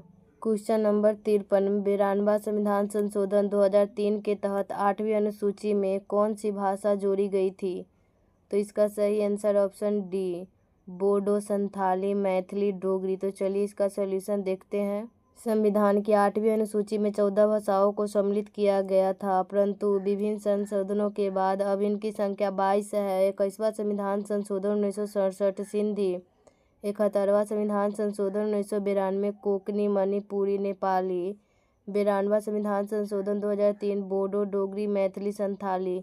अभी तक कुल 11 भाषाओं को शास्त्रीय भाषा का दर्जा दिया गया, जिसमें से 5 को 2024 में शास्त्रीय भाषा का दर्जा मिला, जो है तमिल 2004 ईस्वी में, संस्कृत 2005 ईस्वी में, तेलुगु 2008 ईस्वी में, कन्नड़ 2008 ईस्वी में, मलयालम 2013 ईस्वी में, उड़ीसा 2014 ईस्वी में, मराठी, पाली, प्राकृत, असमिया, बंगाली। क्वेश्चन नंबर 54, 73वां संविधान संशोधन कब लागू हुआ था? तो इसका सही आंसर हो जाएगा ऑप्शन ए 24 अप्रैल 1993 ईस्वी। तो चलिए इसका सोल्यूशन देखते हैं। 73वां संविधान संशोधन अधिनियम 1992 24 अप्रैल 1993 को पूरे देश में लागू हुआ। इसीलिए इस तिथि को राष्ट्रीय पंचायत दिवस के रूप में भी मनाया जाता है। इस संशोधन के माध्यम से पंचायती राज को संवैधानिक दर्जा दिया गया था। इसके तहत संविधान के भाग 9 को पुनः जोड़ा गया। इसके अंतर्गत मूल संविधान में एकमात्र अनुच्छेद 243 था। भाग 9 का शीर्षक है पंचायतें तथा इसमें अनुच्छेद 243 से 243 का 9 तक है। इसके अलावा इस संशोधन के माध्यम से संविधान में 11वीं अनुसूची भी जोड़ी गई, जिसमें पंचायतों के लिए निर्दिष्ट 29 विषयों की सूची दी गई है। पंचायती राज राज्य सूची का विषय है। क्वेश्चन नंबर 55, भारतीय संविधान का कौन सा अनुच्छेद विधान परिषद के गठन की चर्चा करता है? तो इसका सही आंसर हो जाएगा ऑप्शन बी अनुच्छेद 169। तो चलिए इसका सॉल्यूशन देखते हैं। अनुच्छेद 169 के अंतर्गत संसद विधि द्वारा किसी राज्य में विधान परिषद का सृजन या समाप्त करने के लिए विधि बना सकेगी, बशर्ते उस राज्य की विधानसभा ने इस आशय का संकल्प पारित किया हो। ऐसी संकल्प विधानसभा की कुल सदस्य संख्या के बहुमत द्वारा तथा उपस्थित और मत देने वाले सदस्यों की संख्या के कम से कम 2/3 बहुमत द्वारा पारित होना अनिवार्य है। इस विधि को अनुच्छेद 368 के प्रयोजनों के लिए संविधान संशोधन नहीं समझा जाएगा। वर्तमान में विधान परिषद वाले राज्य है बिहार, महाराष्ट्र, कर्नाटक, उत्तर प्रदेश, आंध्र प्रदेश तथा तेलंगाना। राज्य विधान परिषद को भंग नहीं किया जा सकता है, लेकिन अनुच्छेद 169 के अधीन समाप्त किया जा सकता है। इसके लिए इसके 1/3 सदस्य प्रत्येक दूसरे वर्ष में सेवानिवृत्त होते रहते हैं। क्वेश्चन नंबर 56, संविधान सभा में संविधान पर द्वितीय वाचन कब से कब तक चला था? तो इसका सही आंसर हो जाएगा ऑप्शन बी 15 नवंबर 1948 से 17 अक्टूबर 1949 तक। तो चलिए इसका सॉल्यूशन देखते हैं। संविधान सभा का प्रथम वाचन 4 से 9 नवंबर 1948 तक, द्वितीय वाचन 15 नवंबर 1948 से 17 अक्टूबर 1949 तक तथा तृतीय वाचन 14 नवंबर से 26 नवंबर 1949 तक चला था। संविधान सभा की पहली बैठक 9 दिसंबर 1946 ईस्वी को तथा अंतिम बैठक 24 जनवरी 1950 ईस्वी को हुई थी। संविधान के फाइनल ड्राफ्ट को बनाने में 2 वर्ष 11 माह 18 दिनों का समय लगा था। संविधान सभा का मुहर हाथी था। एस.एन. मुखर्जी को संविधान सभा का मुख्य प्रारूपकार नियुक्त किया गया था। संविधान सभा के संवैधानिक सलाहकार बी.एन. राव थे। क्वेश्चन नंबर 57, घोषणा के विरुद्ध अधिकार का वर्णन किस अनुच्छेद में किया गया है? तो इसका सही आंसर हो जाएगा ऑप्शन सी अनुच्छेद 23 और 24। तो चलिए इसका सॉल्यूशन देखते हैं। 1931 के कराची अधिवेशन में सरदार वल्लभ भाई पटेल की अध्यक्षता में कांग्रेस ने एक घोषणा पत्र में मूल अधिकारों की मांग की थी। भारतीय संविधान के भाग 3 में अनुच्छेद 12 से 35 तक मूल अधिकार का वर्णन किया गया है। मूल अधिकार अमेरिका के संविधान से लिया गया है। अनुच्छेद 14 से 18 समानता का अधिकार, अनुच्छेद 19 से 22 स्वतंत्रता का अधिकार, अनुच्छेद 23 से 24 शोषण के विरुद्ध अधिकार, अनुच्छेद 25 से 28 धर्म की स्वतंत्रता का अधिकार, अनुच्छेद 29 और 30 सांस्कृतिक और शैक्षिक अधिकार, अनुच्छेद 32 संवैधानिक उपचारों का अधिकार। वर्तमान समय में 6 मूल अधिकार है। शिक्षा का अधिकार अधिनियम 2009 1 अप्रैल 2010 से लागू हुआ है। यह एक मानवाधिकार भी है। क्वेश्चन नंबर 58, भारतीय संविधान का कौन सा अनुच्छेद यह कहता है कि किसी व्यक्ति को एक ही अपराध के लिए एक बार से अधिक अभियोजित और दंडित नहीं किया जा सकता है? तो इसका सही आंसर हो जाएगा ऑप्शन बी अनुच्छेद 20। तो चलिए इसका सॉल्यूशन देखते हैं। अनुच्छेद 20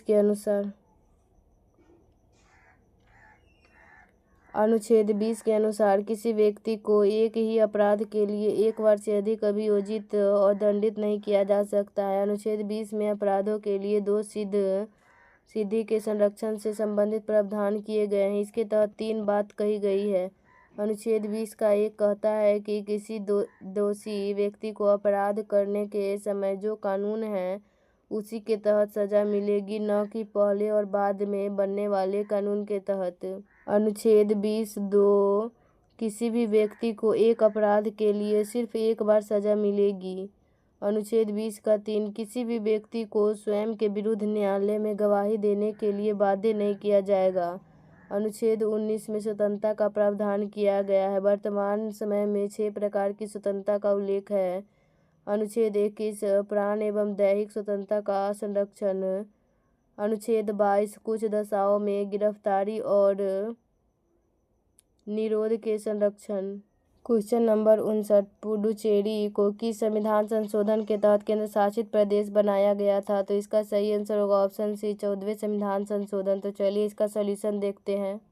पुडुचेरी के सारी बस्ती को 1954 ईस्वी में फ्रांस की सरकार से ले ली गई तथा 14वें संविधान संशोधन 1962 के तहत केंद्र शासित प्रदेश बनाया गया। 10वें संविधान संशोधन 1961 के माध्यम से दादर एवं नागर हवेली को संघ शासित क्षेत्र में परिवर्तित किया गया, जो कि 1954 ईस्वी में पुर्तगाली शासन से स्वतंत्र हो गया था।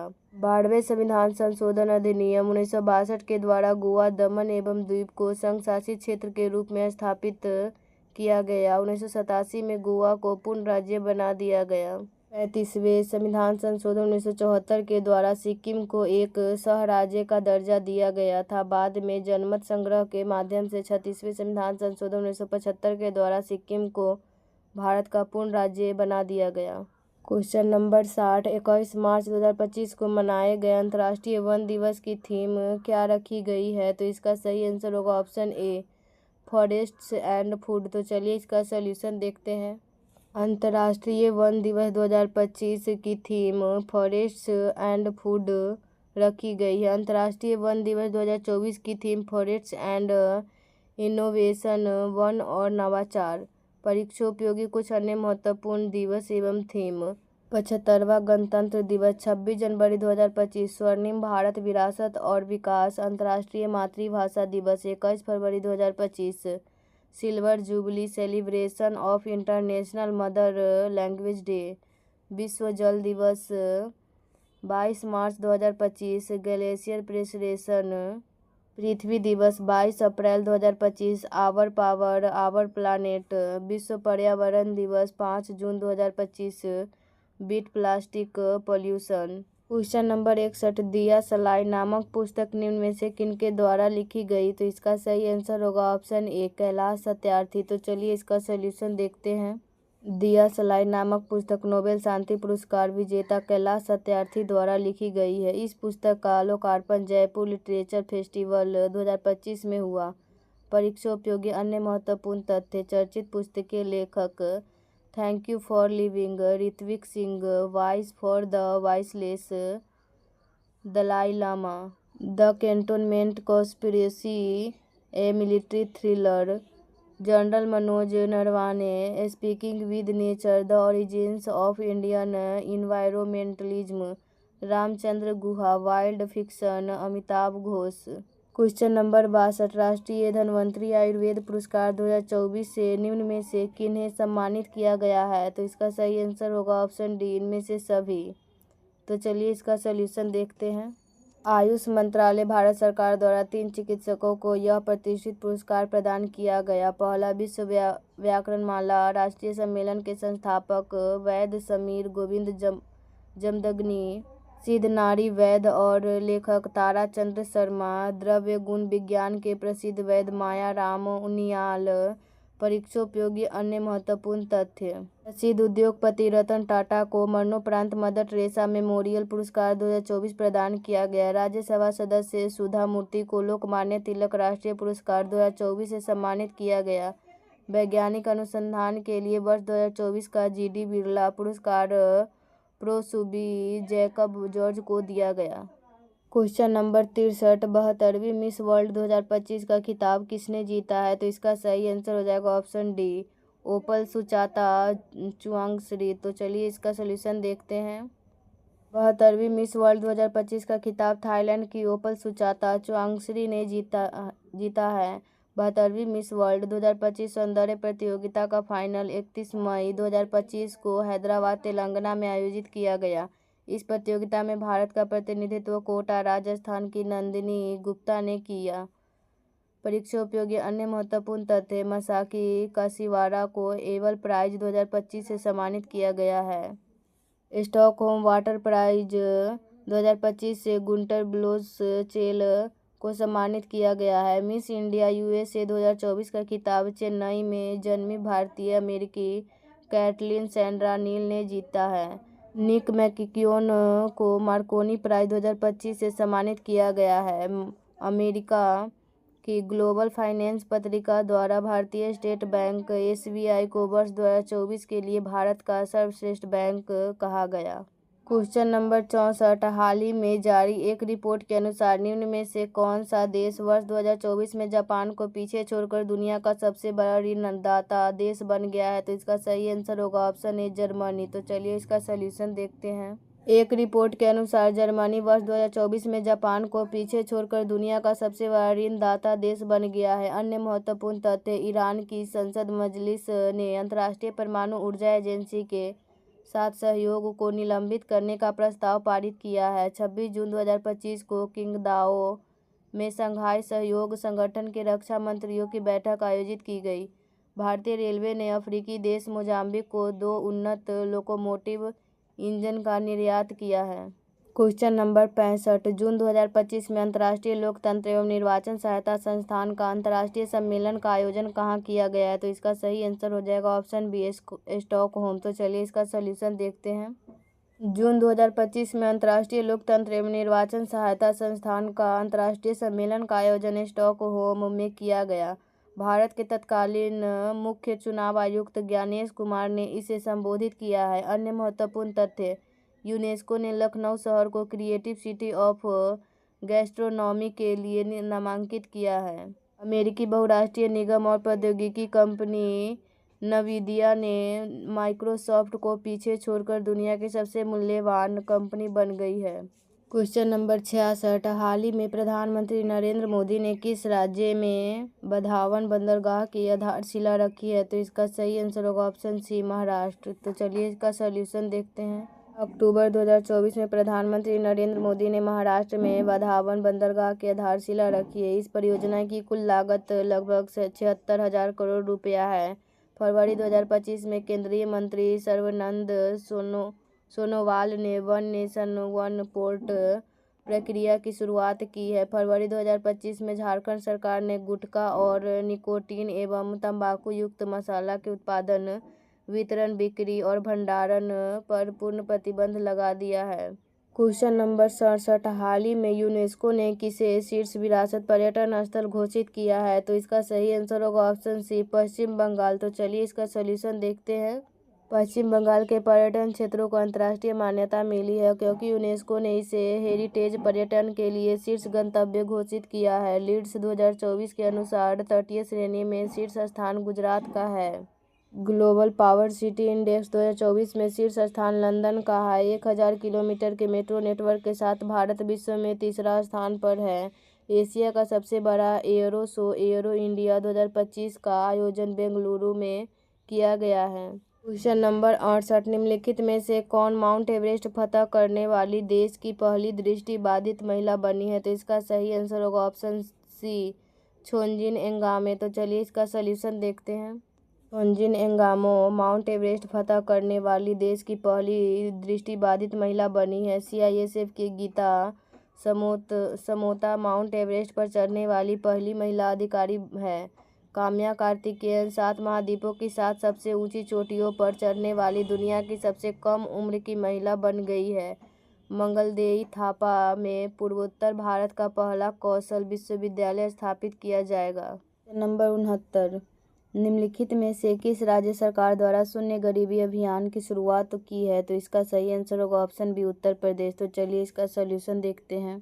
महत्वपूर्ण तथ्य, कर्नाटक राज्य में कल्याण चालुक्य काल के लकुंडी स्मारकों को यूनेस्को की विश्व धरोहर सूची में शामिल करने का प्रस्ताव दिया गया है। तेलंगाना राज्य सरकार कान्हा शांति वनम में दुनिया के पहले ऊर्जा संचरण उद्यान बाबूजी वनम का उद्घाटन किया गया है। बिहार सरकार ने महिला संवाद अभियान शुरू किया है। इसका लक्ष्य 60 दिन में 70,000 स्थानों पर 2 करोड़ महिलाओं तक पहुंचाना है। क्वेश्चन नंबर 70 साइबर अपराधों विशेषकर डिजिटल गिरफ्तारी घोटालों और उनसे जुड़ी वित्तीय नेटवर्क को ध्वस्त करने हेतु सीबीआई द्वारा चलाया गया अभियान है। इसका सही आंसर होगा ऑप्शन सी ऑपरेशन चक्र 5। तो चलिए इसका सोल्यूशन देखते हैं। ऑपरेशन चक्र 5 सीबीआई द्वारा चलाया गया एक अभियान है जिसका उद्देश्य साइबर अपराधों व उनसे जुड़ी वित्तीय नेटवर्क को ध्वस्त करना है। ऑपरेशन किलर लश्कर ए तैयबा के आतंकवादियों को सर्च करके खत्म करने के उद्देश्य से भारतीय सुरक्षा बलों द्वारा जम्मू कश्मीर में चलाया गया अभियान है। ऑपरेशन शील्ड के तहत भारत सरकार द्वारा पाकिस्तान सीमा से सटे राज्यों में नागरिक सुरक्षा के लिए मॉक ड्रिल का आयोजन किया गया। ऑपरेशन स्पाइडर वेव के तहत यूक्रेन ने रूस के कई सैन्य हवाई अड्डों पर अब तक का सबसे बड़ा ड्रोन हमला किया। ऑपरेशन अजय इजराइल हमास संघर्ष क्षेत्र से भारतीय नागरिकों को सुरक्षित भारत लाने के लिए भारत सरकार द्वारा लॉन्च किया गया। क्वेश्चन नंबर 71 इसरो के ऐतिहासिक 100वां प्रक्षेपण के संदर्भ में कौन सा कथन गलत है? तो इसका सही आंसर हो जाएगा ऑप्शन ए। इसका लॉन्चिंग 28 जनवरी 2025 को हुआ। तो चलिए इसका सलूशन देखते हैं। इसरो अपने ऐतिहासिक 100वां प्रक्षेपण 29 जनवरी 2025 को आंध्र प्रदेश के श्रीहरिकोटा से GSLV F-15 रॉकेट से NVS-02 सैटेलाइट को सफलतापूर्वक लॉन्च किया। NVS-02 भारत के सैटेलाइट नेविगेशन सिस्टम का एक हिस्सा है। जनवरी 2025 में बेंगलुरु के स्टार्टअप पिक्सल ने भारत का पहला private satellite constellation space x के फैल्कॉन 9 रॉकेट से लॉन्च किया है। Blue ghost mission 1 Firefly aerospace द्वारा संचालित एक चंद्र मिशन है। फायरफ्लाई एरोस्पेस चंद्रमा पर अंतरिक्ष यान को पूरी तरह सफलतापूर्वक उतारने वाली पहली वाणिज्यिक कंपनी बन गई है। क्वेश्चन नंबर 72 निम्नलिखित में से किस संगठन द्वारा स्फेरेक्स टेलीस्कोप को लॉन्च किया है? तो इसका सही आंसर होगा ऑप्शन बी नासा। तो चलिए इसका सलूशन देखते हैं। यह एक इंफ्रारेड टेलीस्कोप है जिसे स्पेक्ट्रोस्कोपिक इमेज लेने के लिए डिजाइन किया गया है। यूरोपीय अंतरिक्ष एजेंसी ने पृथ्वी से लगभग 590 मिलियन प्रकाश वर्ष दूर एक आकाशगंगा के चारों ओर प्रकाश का एक रिंग खोजा है जिसे आइंस्टीन रिंग नाम दिया गया है। स्पेस एक्स फाल्कन 9 रॉकेट से नासा के लूनर ट्रेलब्लेजर ऑर्बिटर को केप कैनवेरल स्थित कैनेडी स्पेस सेंटर से लॉन्च किया गया है। क्वेश्चन नंबर 73 हेल्ड पहल का उद्देश्य क्या है? तो इसका सही आंसर ऑप्शन ए लीवर स्वास्थ्य के प्रति जागरूकता बढ़ाना। तो चलिए इसका सॉल्यूशन देखते हैं। इस पहल की शुरुआत 19 अप्रैल 2025 को हुआ। अन्य महत्वपूर्ण तथ्य हरियाणा सरकार ने भिवानी जिले में स्थित हड़प्पा काल के 2 पुरातात्विक स्थलों मिताथल और तिघराना को आधिकारिक रूप से संरक्षित स्मारक घोषित किया है। वित्त मंत्रालय ने एक राज्य एक आरआरबी नीति की शुरुआत की है। वक्फ अधिनियम 2025 को 5 अप्रैल 2025 को राष्ट्रपति की स्वीकृति प्राप्त हुई। 22 अप्रैल 2025 को दक्षिण कश्मीर के बैसरन घाटी के पहलगाम में आतंकी हमला हुआ था। क्वेश्चन नंबर 74 विश्व पवन दिवस मनाया जाता है। तो इसका सही आंसर होगा ऑप्शन ए 15 जून को। तो चलिए इसका सॉल्यूशन देखते हैं। विश्व पवन दिवस 15 जून को मनाया जाता है। भारत स्थापित पवन ऊर्जा क्षमता के मामले में दुनिया में चौथे एवं नवीकरणीय ऊर्जा उत्पादक में तीसरे स्थान पर है। हाल ही में शुरू किए गए कुछ नवीन दिवस और तिथि संविधान हत्या दिवस 25 जून, आयुर्वेद दिवस 23 सितंबर, विश्व ध्यान दिवस 21 दिसंबर, विश्व बास्केटबॉल दिवस 21 दिसंबर, जनजातीय गौरव दिवस 15 नवंबर, विभाजन विभीषिका दिवस 14 अगस्त।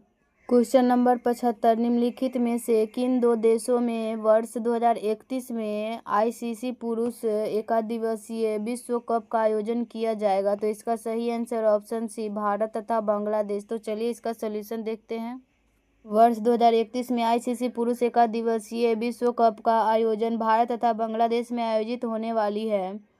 वर्ष प्रतियोगिता का नाम आयोजन स्थल 2027 ICC पुरुष एक दिवसीय विश्व कप दक्षिण अफ्रीका, जिम्बाब्वे तथा Namibia 2029 ICC champion trophy Bharat, 2026 ICC महिला टी20 विश्व कप इंग्लैंड, 2025 आईसीसी महिला एक दिवसीय विश्व कप भारत तथा श्रीलंका, 2025 टी20 पुरुष Asia cup UAE.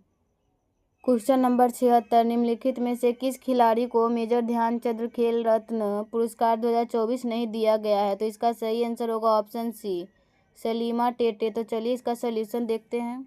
Salima Tete को मेजर ध्यानचंद खेल रत्न पुरस्कार 2024 नहीं दिया गया है, बल्कि इन्हें अर्जुन पुरस्कार 2024 दिया गया है। मेजर ध्यानचंद खेल रत्न पुरस्कार 2024 खिलाड़ी का नाम, प्रतिस्पर्धा: डी गुकेश शतरंज, Harmanpreet Singh hockey, Praveen Kumar para athletics, Manu Bhaker निशानेबाजी।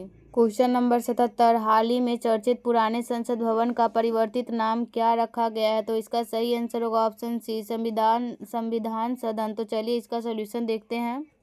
पुराने संसद भवन का परिवर्तित नाम संविधान सदन है। नामकरण की तिथि 19 सितंबर 2023। परीक्षा उपयोगी कुछ अन्य प्रमुख स्थानों के परिवर्तित नाम: दरबार हॉल, गणतंत्र मंडप, अशोक हॉल, अशोक मंडप, अहमदनगर, अहिल्या नगर, मैक्सिको की खाड़ी, अमेरिका की खाड़ी, पोर्ट विलियम, विजयदुर्ग।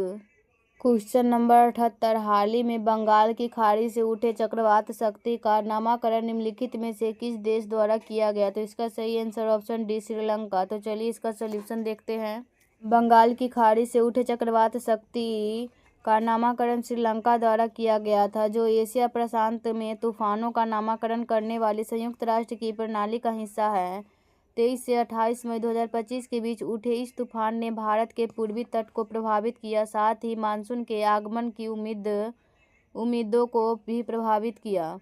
परीक्षा उपयोगी अन्य महत्वपूर्ण तथ्य: तूफान या चक्रवात नामकरण प्रभावित क्षेत्र: राफेल तूफान France, Cuba, Chido Mauritius, Mozambique, Jude Mauritius, Madagascar और मोजाम्बिक, आसना पाकिस्तान, कच्छ क्षेत्र और सौराष्ट्र।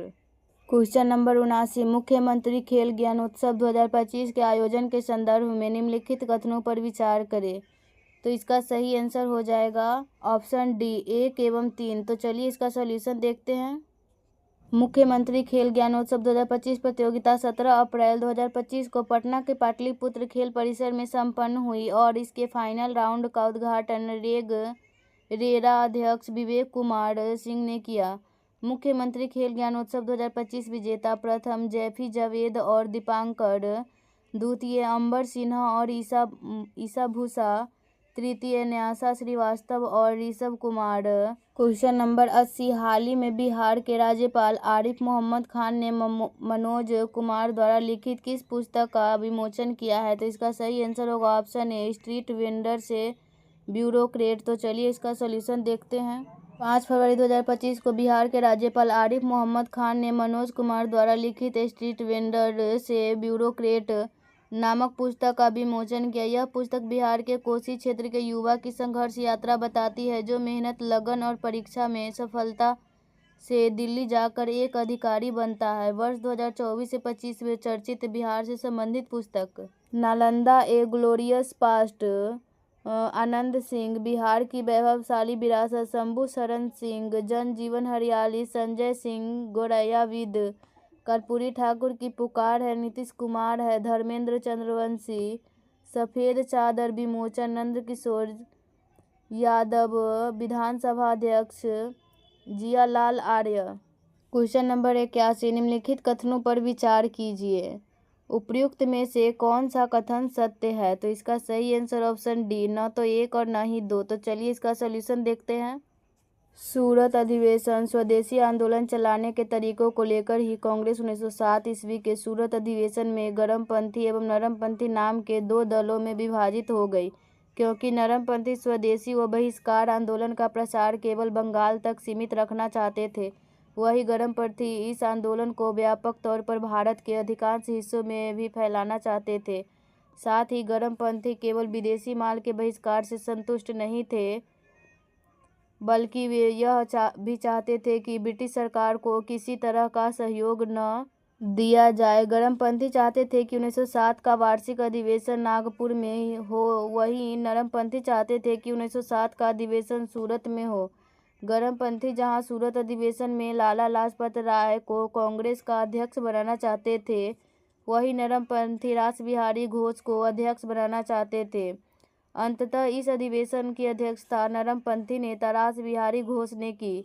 इन विवादों के परिणामस्वरूप दोनों दलों के मतभेद उभरकर सामने आए और अंततः सूरत में कांग्रेस का पहला विभाजन हुआ। विभाजन के उपरांत नरमपंथी कांग्रेस संगठन पर कब्जा करने में सफल रहे और गर्मपंथी को कांग्रेस से बाहर कर दिया गया। कांग्रेस विभाजन के बाद ब्रिटिश सरकार ने नरमपंथी राष्ट्रवादियों को अपने पक्ष में करने का प्रयास किया। क्वेश्चन नंबर 82, निम्नलिखित में से कौन कामागाटा मारू घटना से संबंधित था? तो इसका सही आंसर होगा ऑप्शन बी, बाबा गुरुदत्त सिंह। तो चलिए इसका सॉल्यूशन देखते हैं। कामागाटा मारू घटना 1914। पंजाब के एक क्रांतिकारी बाबा गुरुदत्त सिंह ने एक जापानी जलपोत कामागाटा मारू को भाड़े पर लेकर 351 पंजाबी सिखों तथा 21 मुसलमानों को सिंगापुर से वैंकूवर ले जाने का प्रयत्न किया। इनका उद्देश्य था कि ये लोग कनाडा जाकर स्वतंत्र व सुखमय जीवन व्यतीत करें तथा बाद में भारतीय स्वतंत्रता संग्राम में भाग ले। किंतु कनाडा सरकार ने इन यात्रियों को बंदरगाह पर उतरने की अनुमति नहीं दी और मजबूरन यह जहाज 27 सितंबर 1914 को कलकत्ता बंदरगाह लौट गया। कलकत्ता पहुंचते ही बाबा गुरुदत्त सिंह को गिरफ्तार करने का प्रयास किया गया, किंतु वे बच निकले। शेष यात्रियों को जबरन पंजाब जाने वाली ट्रेन में बैठाने का प्रयास किया गया, किंतु यात्रियों ने ट्रेन में बैठने से इनकार कर दिया। फलतः पुलिस एवं यात्रियों के बीच हुई मुठभेड़ में 22 लोग मारे गए। शेष यात्रियों को विशेष रेलगाड़ी द्वारा पंजाब पहुंचा दिया गया। क्वेश्चन नंबर 83, चटगांव शस्त्र छापामारी की योजना बनाई थी? तो इसका सही answer option A, Surya Sen. तो चलिए इसका सॉल्यूशन देखते हैं। चटगांव शस्त्र छापामारी की योजना सूर्य सेन ने बनाई थी। लोग उन्हें प्यार से मास्टर दा के नाम से पुकारते थे। चटगांव शस्त्रागार कांड अप्रैल 1930। बंगाल में सूर्य सेन ने इंडियन रिपब्लिकन आर्मी की स्थापना की। रिपब्लिकन आर्मी के सदस्यों में अंततः अनंत सिंह, अंबिका चक्रवर्ती, लोकीनाथ, प्रीतिलता वाडेकर, गणेश घोष, कल्पना दत्त आदि शामिल थे। सूर्य सेन ने रिपब्लिकन आर्मी के सदस्यों के साथ मिलकर चटगांव शस्त्रागार पर हमला कर दिया और कमाचलाऊ क्रांतिकारी सरकार का गठन किया। 16 फरवरी 1933 को सूर्य सेन गिरफ्तार कर लिए गए। उन पर मुकदमा चला और अंततः 12 जनवरी 1934 को उन्हें फांसी पर लटका दिया गया। क्वेश्चन नंबर 84, 1948 में स्वतंत्रता पश्चात कांग्रेस के प्रथम अधिवेशन की अध्यक्षता किसने की थी? तो इसका सही answer option A, Pattabhi Sitaramayya. तो चलिए इसका सॉल्यूशन देखते हैं। 1948 में स्वतंत्रता पश्चात कांग्रेस का प्रथम अधिवेशन की अध्यक्षता पट्टाभी सीतारमैया ने की थी। स्वतंत्रता पश्चात कांग्रेस का अधिवेशन वर्ष, स्थल, अध्यक्ष, प्रमुख घटनाएं। 1948 जयपुर, पट्टाभी सीतारमैया। स्वतंत्रता पश्चात कांग्रेस का प्रथम अधिवेशन 1950 नासिक, पुरुषोत्तम दास टंडन। स्वतंत्रता पश्चात कांग्रेस का दूसरा अधिवेशन। क्वेश्चन नंबर 85, सूची को सूची 2 से सम्मिलित कीजिए तथा सूचियों के नीचे दिए गए कूट का प्रयोग कर सही उत्तर चुनिए। तो इसका सही आंसर ऑप्शन ए।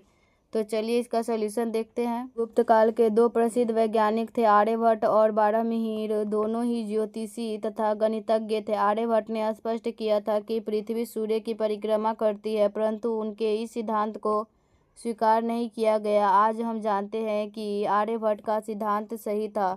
ब्रह्मगुप्त ने ब्रह्म सिद्धांत की रचना की तथा सर्वप्रथम यह बताया कि पृथ्वी सभी वस्तुओं को अपनी ओर आकर्षित करती है। कनिष्क का राजवैद्य चरक आयुर्वेद का विख्यात विद्वान था, जिसने चरक संहिता की रचना की। विशाख दत्त के नाटक देवी चंद्रगुप्तम से गुप्त शासक रामगुप्त एवं चंद्रगुप्त द्वितीय के बारे में जानकारी मिलती है। इसके अलावा कालिदास की रचनाएं ऋतुसंहार, कुमार संभवम, मेघदूत, मालविका, अग्निमित्रम, अभिज्ञान शकुंतलम तथा शूद्रक कृत मृच्छकटिकम और वात्स्यायन कृत कामसूत्र से भी गुप्त काल की जानकारी मिलती है। क्वेश्चन नंबर 86, गयासुद्दीन तुगलक से संबंधित कथन पर विचार करें। उपयुक्त कथनों में कौन सा कथन सही है? तो इसका सही आंसर है ऑप्शन ए 1 और 2 दोनों। तो चलिए इसका सलूशन देखते हैं। गयासुद्दीन तुगलक तुगलक वंश का संस्थापक था। यह वंश कराना तुर्क के वंश के नाम से भी प्रसिद्ध था, क्योंकि गयासुद्दीन तुगलक का पिता कराना तुर्क था। दिल्ली का वह प्रथम सुल्तान था जिसने गाजी की उपाधि धारण की। गयासुद्दीन तुगलक ने संगीत पर प्रतिबंध लगाया था तथा तुगलकाबाद नामक शहर की स्थापना किया था।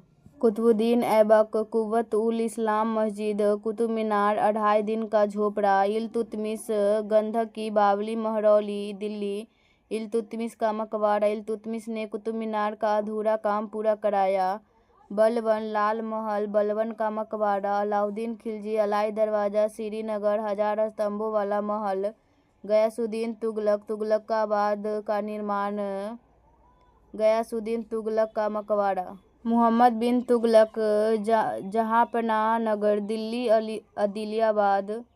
आदिलाबाद का किला, दिल्ली, निजामुद्दीन औलिया का मकबरा, फिरोज शाह तुगलक, फिरोज शाह कोटला, खाने जहां तेलंगानी का मकबरा, सिकंदर लोदी, मोठ मस्जिद, दिल्ली। क्वेश्चन नंबर 87, बंगाल में द्वैध शासन की अवधि थी। तो इसका सही आंसर ऑप्शन डी 1765 से 1772 ईस्वी। तो चलिए इसका सलूशन देखते हैं। बक्सर के युद्ध के पश्चात रॉबर्ट क्लाइव ने बंगाल में द्वैध शासन की शुरुआत अगस्त 1765 में की।